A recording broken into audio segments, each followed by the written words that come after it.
Olunaku olwaleero abakulembeze b'ekitundu eb'enjawulo ebiri ku luguddo lwa Nakawuka Kasanje Road basisinkanye ne batema empenda ku ngeri gye bagenda okusobola okuyambaganamu ng'oluguddo lwa Nakawuka Kasanje lufuna koransi.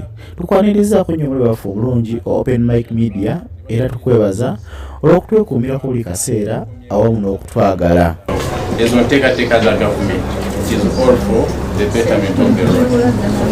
Olunaku olwaleero tukedde mu lukiiko olwaddemu abakulembeze b'ebyalo ebyitwamu oluguddo lwa Nakawuka Kasanje Mpigi Road olumaze ebbanga eddene nga gavumenti esuubiza okulukola naye nga mpawo kikolebwa.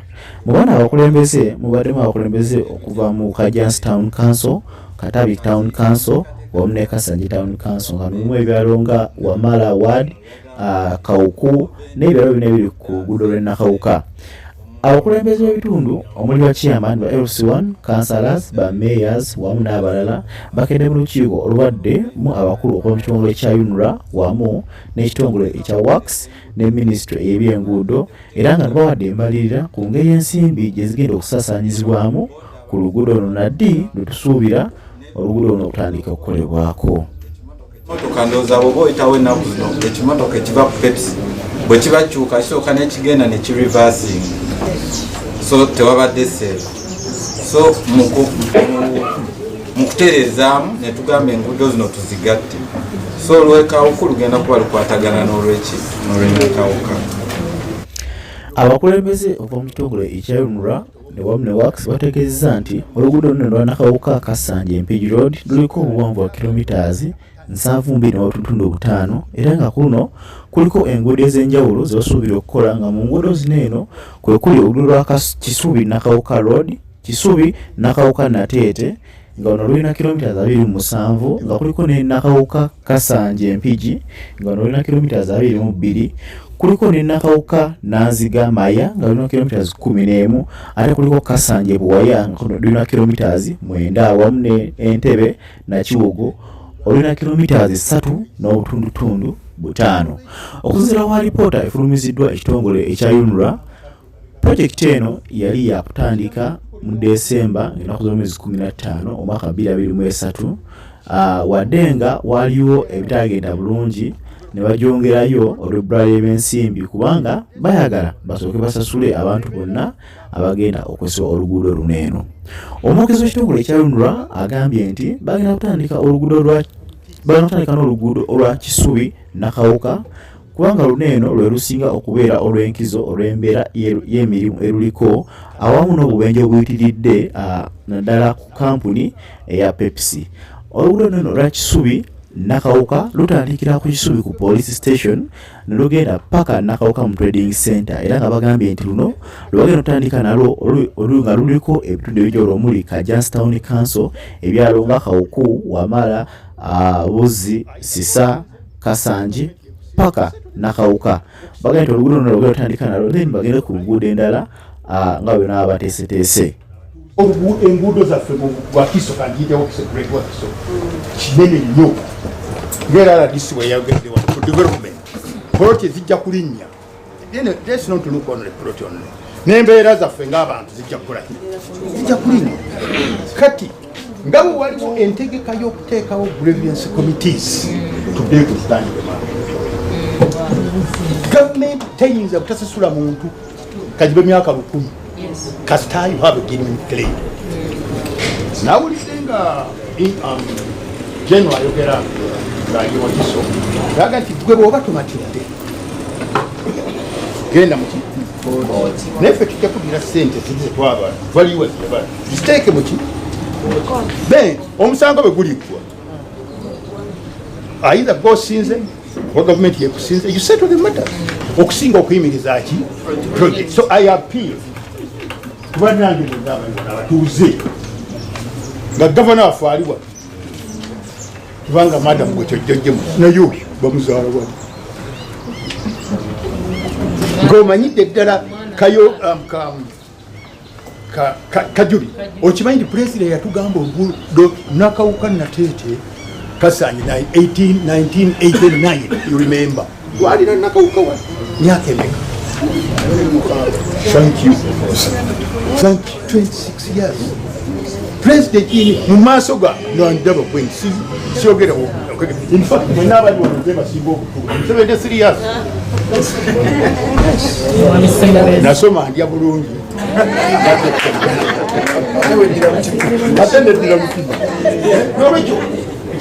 This is a national issue, not a personal issue. Let us not look at the president, the government. The Uganda is different now. But it was oyo yenna era akakiiko katusebo osabisiza okuba nti kateekeddwa obulivies kubanga tudegetwa kakati kabanjako oba ettaka luliko mitas katugambe span kubanga simpavuyo span kyetegeeza obwavu si bunene nnyo obwettaka ng'omuntu alina mayiro ennamba ku nguudo zaffe kizibu nnyo kale tutuule mu bukiiko wane tukubirize bannaffe kyokka oba olina complaint please gitwaleyo naye toyimiriza ki emirimu gigende mu maaso.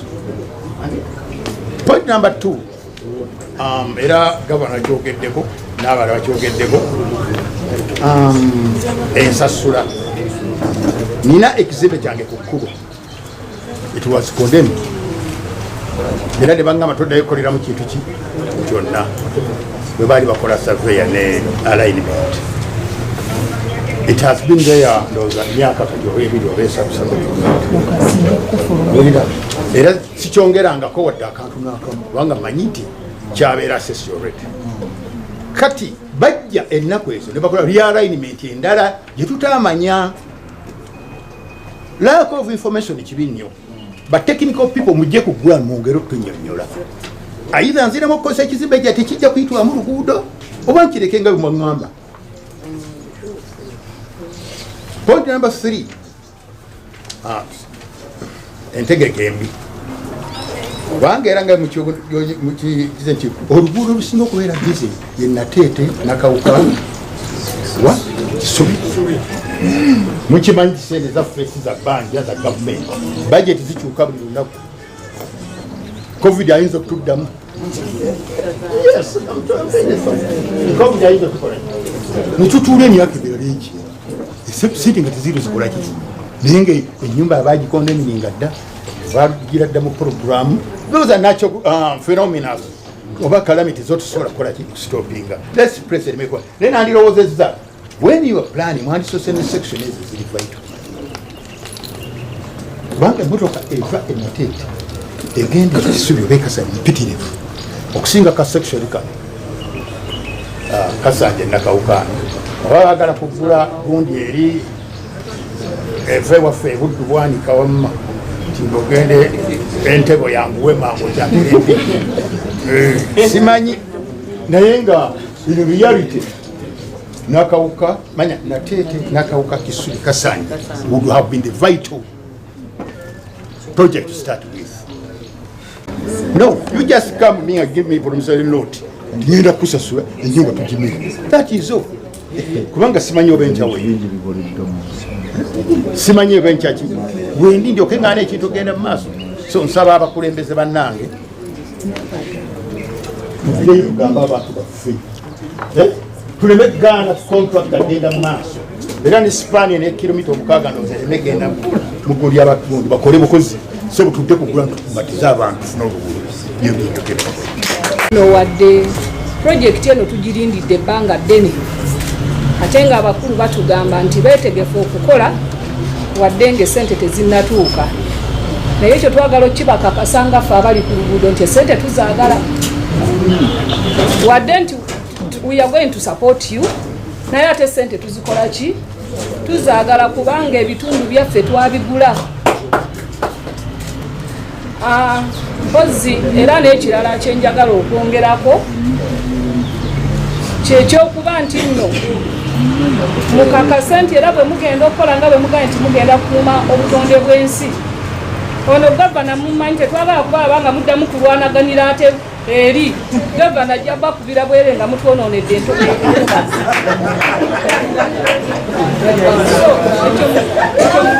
Mukisimbe kesira sebo gavana oba njogeddemu bubi onsonyiwe naye tetwagala kuddamu kubalaba nga mulwanaganira eyo.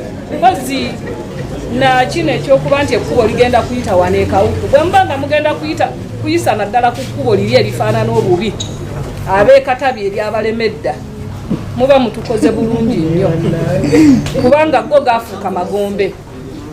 Naye bweba yunula ng'evuddeyo nga weegenda okuyisa ekkubo eryo, muba mutukoze bulungi nnyo obutagambika. Mbagaliza akaseera akalungi nga muli mu kifo kino. Nze Nagajja Justin.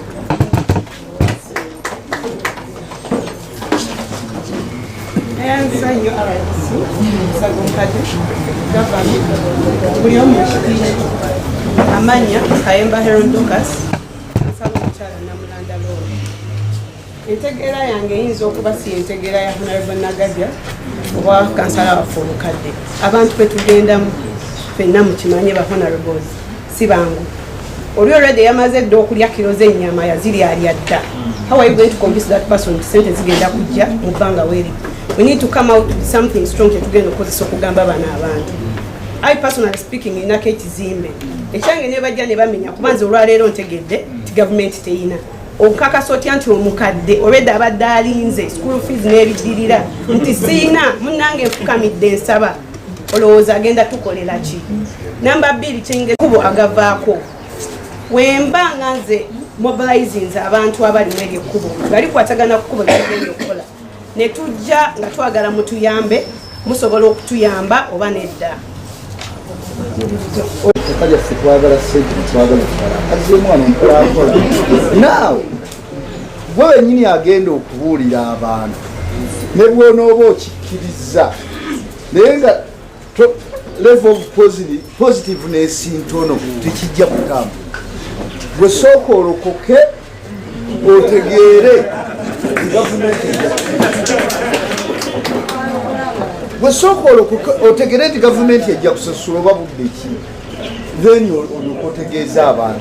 Nze nakolako wano manyi obuzibu bw'ekkube n'ovuga emmotoka ennaku nga buli wiikendi obeera mu ggala olwalevu obumotoka buno bwetuvuga buwiishi wantemu kagira kati nga kaweddewo. So bakadde bange boonale bokansa ne boonale bonnagati nkwegayo abantu gwe sooka obage nti mbabuulire twabaddeyo sente bagenda kuzisasula ziyinza okulwayokko naye zijja. Kakati abantu bwe bakukkiririzaamu ne bakulonda bajaga kansala wamma yagambye naye bwonoosooka banne bagambye nti se nebalenda kulireeta n'ettaka lino twaligula buguzi abantu ne banaakola kiga kulomazo.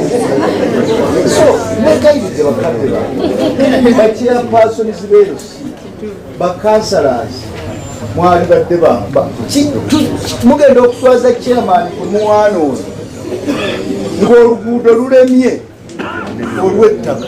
Chairman yakola omulimu omunene nnyo kululi oluguudo lw'Ennabalabi Mayanja n'okuva eri ebunnamwayo eri waggulu. Abantu nze nagenda n'endowooza kyera nakigamba nti sigenda luno bwe tulukoze kuba ebya compensation abantu baffe ne gwolowooza tyagenda kufuuka ambasada wo kasita boogera ku ssente atyo naye tubegayiridde yamba onalebo wange onalebo dokasi tube nti ennaku z'omwezi bwezi tuli mu ttawuni Nakawuka mwite olukiiko olunene. Ennaku z'omwezi bwezi tuli Kasanje mutegeeza abantu balinze bo message ku za akawunti zaabwe tebantume musomi tubyakoze eki byakyuseemukko neffe bwe mutuma tetwagala kubalimba kufuna bulungi tetujja kukikola ki kugamba muntu alize sente ku ssimu ye ate byakoze eki. So mwende bano ababagamba kati muzimbe obudde bwonna bwe banaabatakola oluguudo bulungi musomesa bannammwe eri wansi mubanjonyole embeera nga bweneekola ki bwe banakkiriza tutambule n'ekyo tugenda kulonda obukiiko gavana nga byayogedde okugenda okulabira ensonga eyo naye nga tumaze okukunga abantu baffe nga bayinginiya bamaze okutuyita mu bitundu tubategeeze bajje bawandiikibwe. Ekirwadde kikyaliwo ennyo be balandlord ab'amataka tubayise bajje bannawe eri bannannyini bibanja beekwese n'okwekweka baganye okujja gye tuli era ab'ebibanja abasobeddwa. Madamu RDC nkusaba ne gavana temutuula ab'olukiiko olwo babakubidde omulanga nti mujje osanga mumina eddoboozi ery'enjawulo balandiroodi abo bayambe bannaabo naye bakitutte nga ekyokulwanyisa gye bali kubanga babasaba ssente empitirivu nane ssente tebazirina nga nabo temunnabazibawo ate tugenze tubasomese tubalobinge tubategeeze nti muweeyo ebitundu oluguudo lutandike kubanga ssente zaffe za local revenue nakati ate balandi road babasaba ssente empitirivu ate zigenda okubasayiningira ensonga eyo ekyali mu Kasanje y'amaanyi ebirala bannange babyogedde tuwulirizibwa abantu fe abakulembeze wekyoyogera omukulembeze omuntu wa bulijjo akiwulira pulojekiti eno tugyagadde emyaka n'emyaka ezze obamiwanika byebamanyi bye bayiseemu okugituusa wano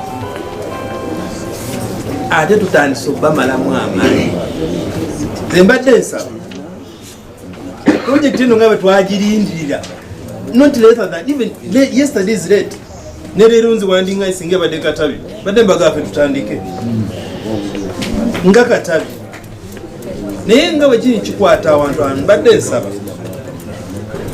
abantu ekkubo erigenda okuyita nga tewaliiwo kizimbe kya muntu nti asulawo lwaki oba olemesa pulojekiti otambula omuntu gwe nnyinza okuwuliza gwe nsaba abasasula n'okubanguyiriza ye muntu nga nnyumba ye mwasula oluguudo mwe lukola ki mwe luyita abasigadde gwe owa poloti osobola okulindako sente zo kasita bamala okuteeka ku lisiti bakuva lyuwinzi buli kimu okikoze basaba abakulembeze bannange twogeze eddoboozi limu pulojekiti yaffe ekole ki etambule mukama wange tawunikiraka wange mu kitundu ekyo ne inginiya olw'omwami abadde annyonnyola obulungi mu maakinze andaze nti aliwera okunvaza ati ne coverage yonna mbadde nkusaba ompa olunaku fe tujje Katabi ekawuku oyagala okuyisa tule fenna tuyinawo akatale ate tulina enteekateeka y'okuzimba akakira mbadde nkusaba taata ojje ku ground nga butereevu mu ngeri y'okuboogeza tubaperereza onebulagenda nga tuta lukiiko lwa kyalo kyonna mujja kujja noli nga talina kirowoozo kiwaako ensonga butereevu eddoboozi eryobagamba nti gavumenti sente ejja kuzireeta abantu bajja kubitegeera bulungi fe abawangadde mu kitundu kino waliwo n'ebyalo ebimu ebyakyusa amannya ate nebikyusa n'amannya waliwo ekyo kye bayita bunnamwaya mu nfuufu mwani mutuliddeko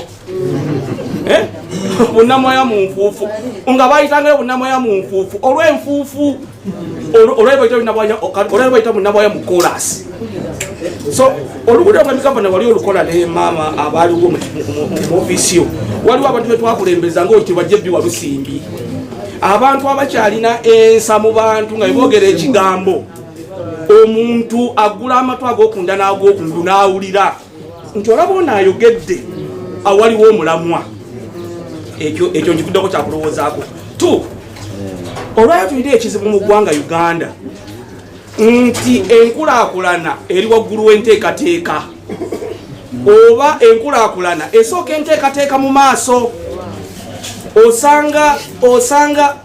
osanga ekigaali nga kyekisika endogoyi ate nga endogoyi nibadde esika ekigaali nja kwogera ku mugama wange ayogedde ku bya designs nti waliwo amataala gagenda okuteekebwa mu bibuga ebimu awala babuukewo waliwo enteekateeka mu maaso eyo gye bujja oluguudo luno okubeera nga lulina luliko amataala kubanga okusomoza lwetufuna ku Ntebe Express nti oluguudo lubadde mu nzikiza era ng'ekiro okubeerako ebikolwa ebitali bya buntu amatala gazze luvannyuma lwaki bwe tuba nga tulina amasannyalaze in surplus lwaki tetusobola kuteeka bitaala byonna ku nguudo ne tulaba nti really bwe tukola ekintu kivaamu omulundi gumu ensonga eyo nekola ki ensonga netegereka neyanza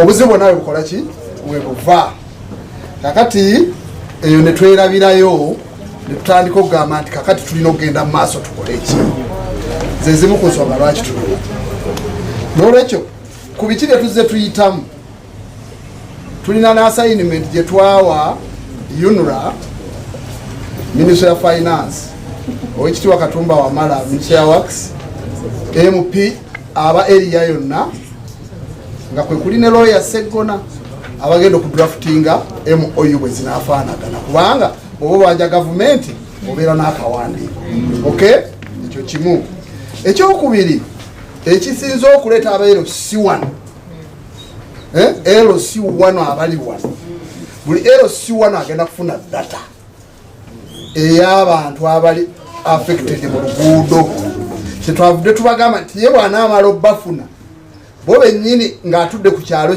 asooka abakolemu abakulembeza gye twayise grievance management committee. Kati lwe tunadda mu lukiiko era tujja kuba tusisinkana abo bokka abali affected n'akakiiko kaabwe kuba kaba kasobola okwogerera. Okay, kakati ekyo bwe tunaakivaako tulina abalandize Wakiso twabawadde assignment twagala kumanya balandlords ki abeekwesa ab'Uganda kubanga data ekwata ku ttaka lyonna ewakiso tukola ki. Kakati bwe tunaafuna landlord erinnya lye era tujja kukozesa government machinery okumuyita mu lukiiko n'abo abali affected tulabe nti ekyo kiggwawo mangu onaawo omulala consent vali tumanye landlord afuna ki n'owekibanja akola ki afuna ki. Ekyo kiri mu pipeline z'ensonga lwaki tuzze wano kubanga n'abo balandlord abeekwese ffe situkola ki situbamanya naye ate atulisi chairman wero C1 manya bw'aba ayinza n'okweyita bwanika ng'ekyapa ekiriyo kirimu omusoke naye ffe tujja kujja nga tuga poloti namba gundi ku buloko gundi erimu omusoke mumumanyi nti nedda nga tumunoonya ng'ekyo tukimalawo. Waliwo n'ettaka eddala nga lya Bwakabaka era okiraba awo tuba tukolagana ne BLB Buganda Land Board. Era kyekyo ekikulu waliwo akyongera lack of information ebadde leeta emitawaana gyonna. Ensonga tuli wano kumanya information is power. Information is power. Kati kiringa boolaba mukadde wa Serubiri kyaleese. The fact remains toluguudo bagenda dukola nga bwe luli okuva ku poliisi oli origino naye bagenda oddugattako junction eva wetuyita kozi omugaba wuyita batyawo mu Lubumba esala okgenda so baali baagala ogiyisa mu convent egogonya basisita ne bakayana kati ne bagizaayo nga bweri egenda kusalira mu kawuku wakati naye abo bonna bona abagenda okubeera affected era data ogenda kuba nayo naye yadde bagenda kukola junction yeyo egenda ebwerenga ate kali kyekagenda kusigalayo akava ku saavi nako kagenda kukolebwa nga luno oluguudo bwe lukola ki nga bwe luli egera ku Nateete yadde nga amulaga nti motoka nyingi naye yewalya n'amakaage nga kitegeeza kyayagala okusooka naye bajja tukola naye kati waliwo ebintu nga bisatu. Ekisooka oluguudo olwo lugenda okusinga okutwala ssente nyingi kuliko balandlord bangi nnyo ate ng'enjuza bbeeyi ekyo kimu. Ekyokubiri design y'oluguudo luno kakati ate gavumenti esoosowaza nnyo ekyamafuta. The reason why batandika Kisubi-Nakawuka ogenda eri kwe kubanga amafuta bazimba gundi ozimanyi reservoirs ziri bwerenga gagenda kuva eno baagala eyo gundi ekole kikubanga oluguudo olwo nga lwakatuuka mu mpigi lugenda ku diverting abalugatte ku Busega express kwegamba network eyo tibavudde bagisoosowaza naye nga project nga bw'ogiwulidde n'emyezi gye bagiwadde zonna enguudo nga bwe bazogedde mweziri era kyobola nti kekabeje ke tulina oli alina emyaka 3 ate gavumenti erigakkovu mu kunoonya ssente so awo nawo abayunula by in a few months weeks bajjako balina data ekwatagana ku Nateete Nakawuka kubanga omulimu gwawo tegubadde mwangu olw'obungi bwabo abagenda okubeera affected. Baba batandise okukola oluguudo olwo kigenda causing a lot of problems naddala mu jjaamu. Twabasaba ba-upgrading feeder roads omuntu amanye nti baba takyayita Nakawuka asobola okuyita wano n'agwa eri naye kubanga kolansi bana ekintu kya bbeeyi kakati project eri gye bamala okusayinira ate temuli mu kilometers wabula bagenda zikola nga ziri first class maramu tusooke tubeere kweyo embeera naye toyinza gamba nti buli ka feeder road akalimu gundi nti bakakole kolansi tuba twerimbiddewo okuva mu ntandikwa quite very expensive. Kati ekyo kigenda tuyamba singa aba land acquisition baali bakoleddewo mangu naffe ekyo singa twakisootera naye olw'okuba nti waliwo omulimu gwe mugenda okukola ng'abeerosi mu kuŋŋaanya abantu era namwe mujja baclassifying ono wanju ono si waaki kitegeeza meetings bwe zinaaba zigenda ziddiringana wajja kubaawo tetuyita okusoosowaza nti ono asasulwe mangu kuba waliwo enju era endagaano gye tulina buli oluguudo nga luyita mu nju awo tetujja kukolawo okugyamu omuntu akoze eki asasuddwa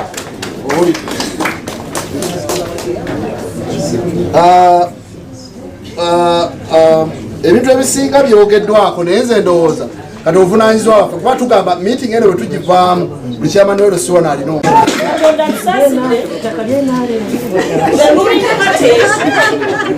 chairperson wa NRM Yoweri Museveni amaze okikuba kakati mwe munaddawo ne mutulisa muba mulemesa president waffe okutukiriza ggoolo ye mutuyambe mwe abakansala abatiitiizi muteyo mugamba abantu bammwe gyemubadde temugenda buli lunaku kubagamba akati olwaleero abawadde obudde mwabadde tebaddangayo obutiitiizi obubali muteeyo mubafuesinge mubagambe bagala kukola project yaffe President Museveni akube ball.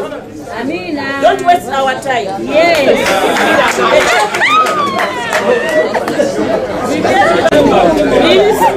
Niwankwalete kumusasula nesifaayo mugambye okuwa abantu emirimu mu kitundu kino.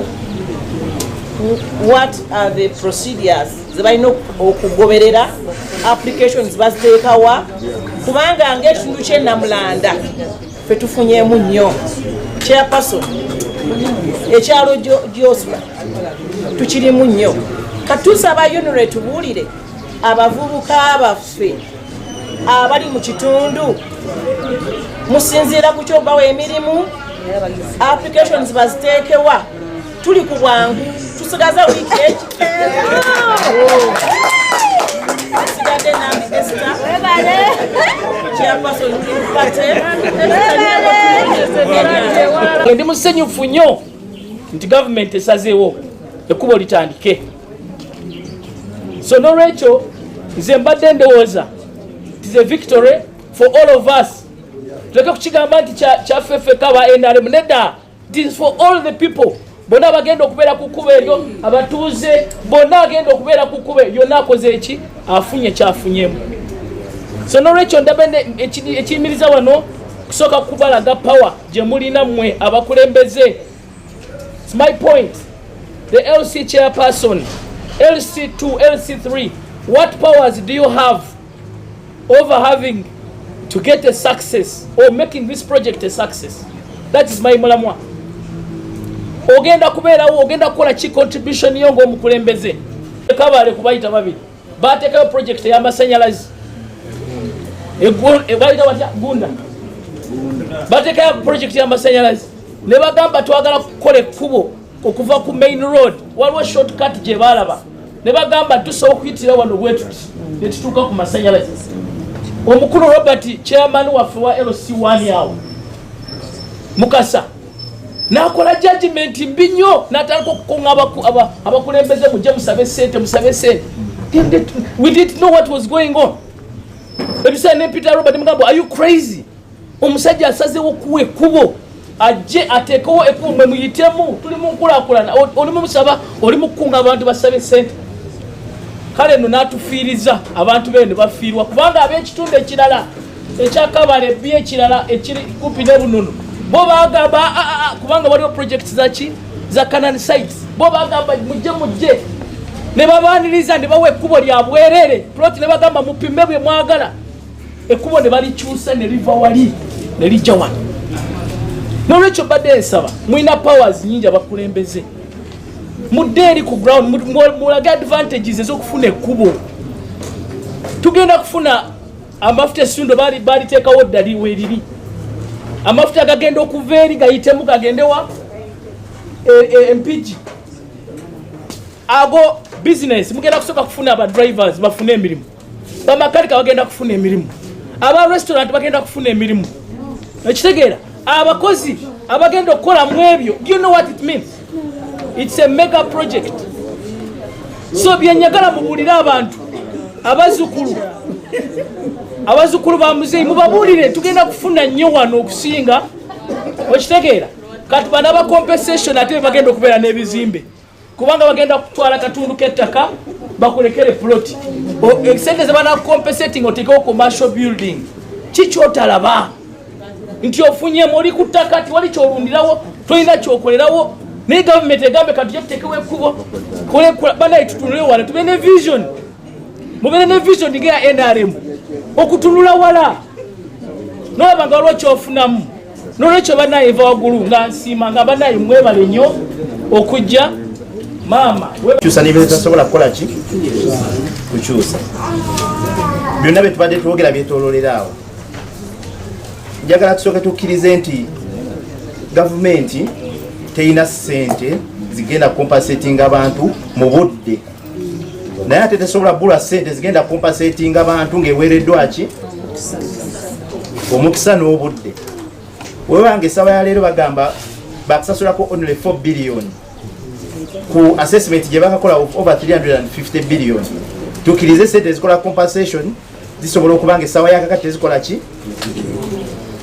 ekiraga mbu teziriiwo ne contractor agenda okukola oluguudo yatusinga n'okwagala sente naye omwaka ogusooka tebagenda muwako wadde 10 alina kukozesa ki kitegeeza gavumenti eraga tekola ki naye nga obwagazi obukolera abantu buba bukola ki nebaza gavana babadde n'obugumiikiriza ebbanga abantu gye basabiddemu oluguudo olwo nga nga gavana baagala oddukola naye nga tebalina busobozi bukola ki kati wabanga obusobozi bufunise ffe nga abakulembeze twandirabye nga tuteekawo embeera yonna ekozesa oluguudo olwo tekiriiko gamba nti oba nti NRM ebe sikwalinze oba mwai Museveni aba afunyemu nnyo naye ne gavana yennyini ayagala oluguudo olukolere naye siwa NRM naye aba akoze eki asikwalinze waliwo project ezikolebwa abantu ne batakompensatingibwa wadde nga bwe babagambye oluguudo lw'Ennamulanda Bweya n'endala ezikolebwa naye mulabe ebbanga lyezitwala okukolebwa nga zikolebwa ku ssente entono eziweebwa Wakiso nti buli mwaka ne babayo 2,000 oba akawumbi kamu okukola oluguudo ne mukolako mita mmeka 3 oluguudo lwa kilomita 7,200 muba muweebwa akawumbi kamu buli mwaka kigera twala emyaka emeka okulumaliriza wetubanga tuli mu mbeera bwetyo so wetuba n'omukisa nga tusobola oluguudo olusobola okukolebwa mu myaka 3 kilomita 7,200 ffe nga bannawakiso ffe tufunyemu tuba ba mukisa naye ate abantu abalina ettaka mu bitundu ebyo balina okukompensatingibwa neze kyembadde kyendabye mu meeting eno ekisinga amagogo MOU governor gye yayogeddeko eweebwe priority nti abantu abali mu stretch eyo abalina osasulibwa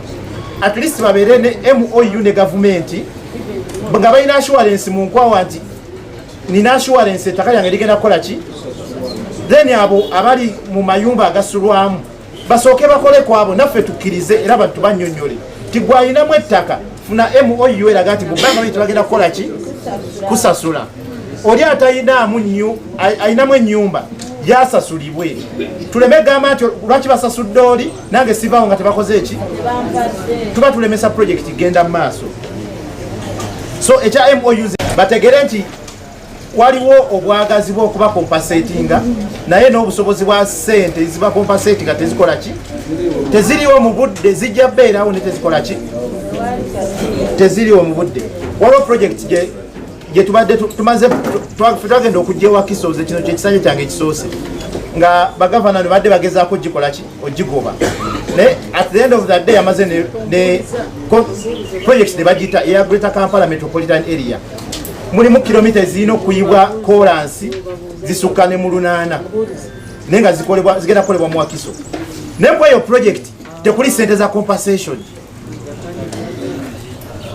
tekuli sente zaki kati otubanga kweno project ko compensation ekitegeeza abali mu olwo oluguudo kitegeeza bo bamukisa nti compensation ekola ki weeri naye tukkiriziganye nti bye tusobola okugumiikiriza tubikole ki tubigumiikirize sikiwakanya buli omu yeetaaga ofuna naye at least n'oluguudo lwennyini olwo lwetaagisibwa okukola ki okukola ate n'ekirala ku ssente wonna wegireba ewooma newengifuna kati ejjakuwooma nayo nagifuna nga isewo omwaka ejjakukola ki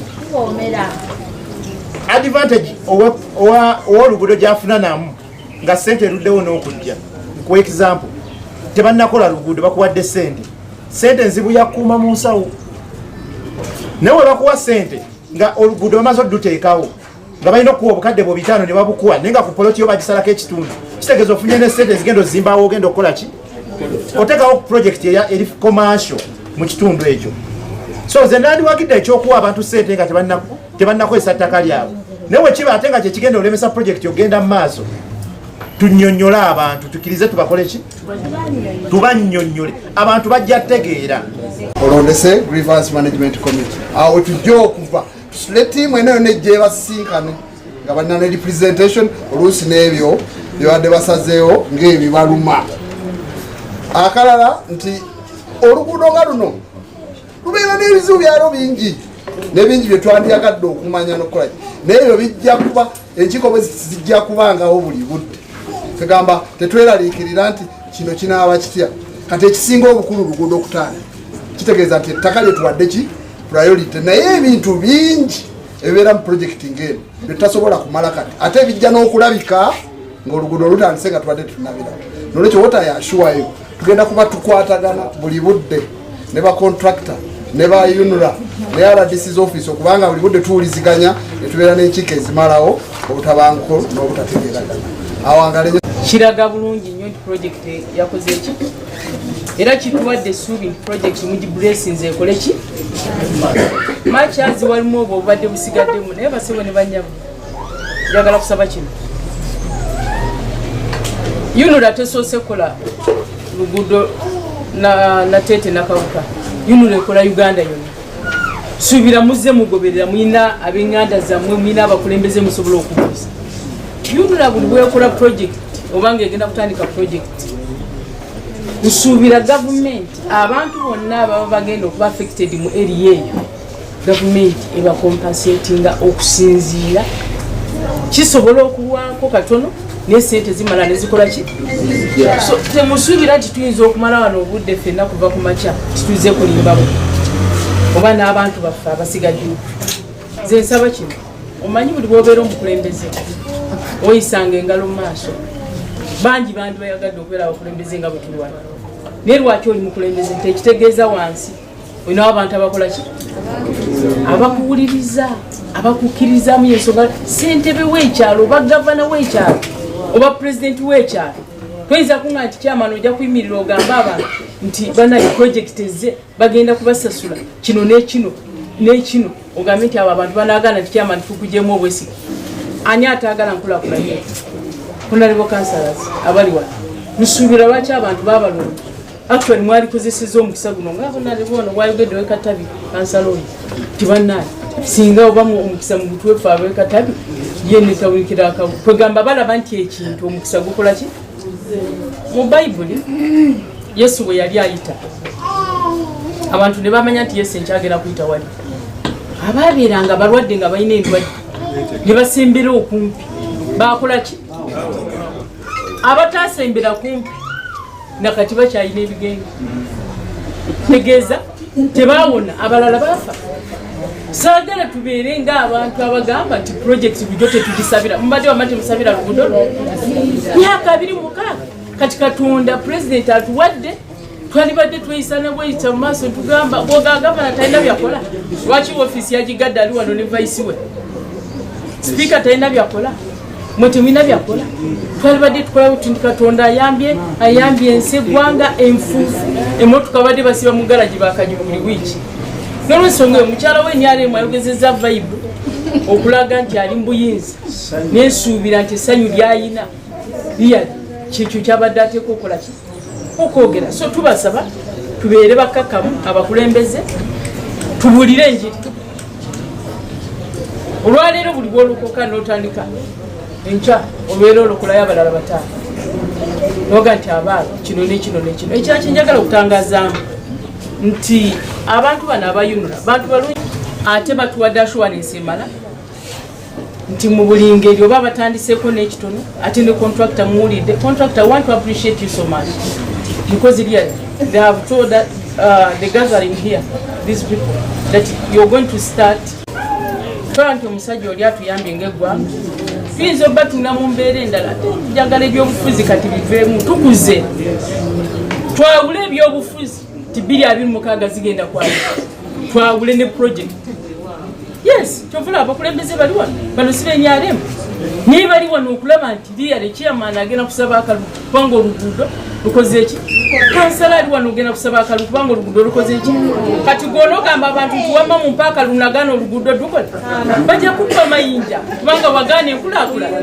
You get my point? So tubasaba nese kusaba konna mutima mulungi RDC akiikira president mu district yensonga lwaki ndi wano wuno omwami mupya mubadde mumanyi deputy RDC oli omulala era mubanjulira mu butongole ono deputy RDC wa mupya mu mwanirizi nti njagala kwebaza Kusabala Road bwe yali etandika abakulembeze batuyamba nnyo meyo oyo kiyaga yakola omulimu munene nayogera n'abantu olaba muleka oluguudo olukole ki Kusabala kati waliwo progress etambula embeera yonna oluguudo olimukola ki kira kasanga abantu bonna twatula nabo netuwogera nabo era tugenda kutandika nekyo mbasaba kyeki tetugenda kuyita kyalo kiramba ino si gwanga mujje tugenda kusinkana abo abakwatibwako abagenda okuba affected oba bali affected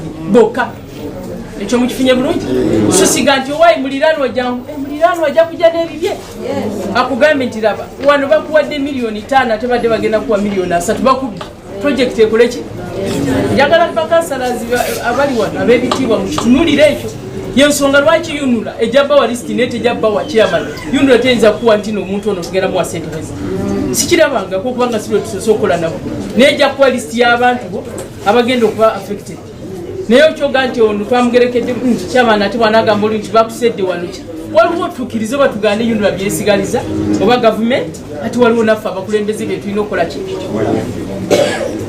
mugende mubulire abantu kino omuntu yenna asobola okulembeka oluguudo luno nga lutandika akole ki tawunikira akawamu omupya agambye nti ne roads zigenda kukola neŋamba ze mu vibe ono mutalowooza amangu roads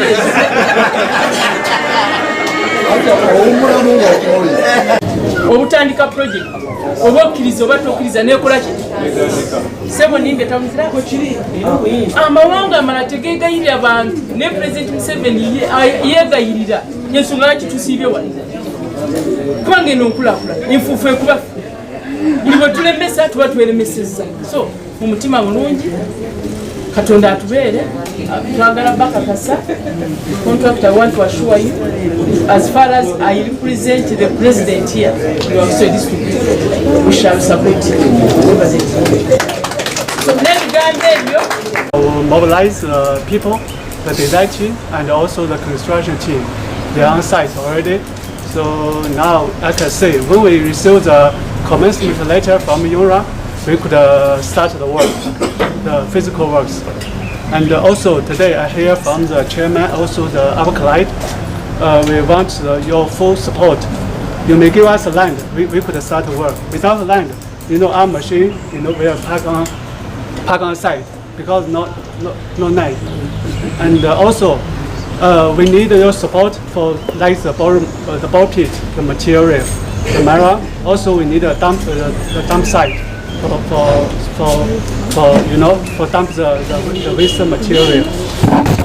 Also we need like the class said. Also we will need local workers to support this project. Yeah, I think that's all. Thank you.